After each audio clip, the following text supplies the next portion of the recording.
I felt the same way as everyone else when I first watched it. And I suppose I sort of remember thinking, this isn't like any other interview I've seen. And I didn't really know why at the time. You know, I didn't question it so much at the time. And I just sort of, you know, saw the memes afterwards and the jokes and the late night shows and, you know, all that kind of stuff, the cultural stuff that happened. But I'd never really thought more about why was it so unlike anything I'd seen before. And obviously in working on it, we started to sort of answer those questions really. But at the time, it was, you know, one of the reasons why I'd never seen anything like it before was because, and this was part of the reaction from people. One of the reactions was, how has this been allowed to happen? How has he agreed to this?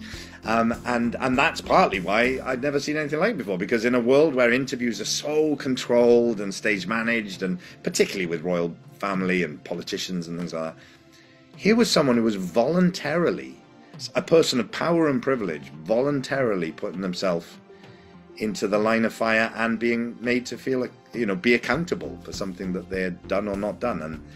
And that's so, I mean, people just don't do that. I saw it with a bunch of friends, and I was utterly gobsmacked, like the rest of the nation, I think. And I can't really remember because I've worked on it so much, and both of us have worked on the interview so much that it's quite hard to exactly remember how you first felt. But I do remember thinking that my biggest takeaway was like, how on earth did this happen? Why did he put himself in this position? He has every opportunity not to do that, and he did. It's extraordinary. So I remember I watched it a few times actually before I took this job. I'd seen it a few times because I thought it's such a fascinating study of an individual as well.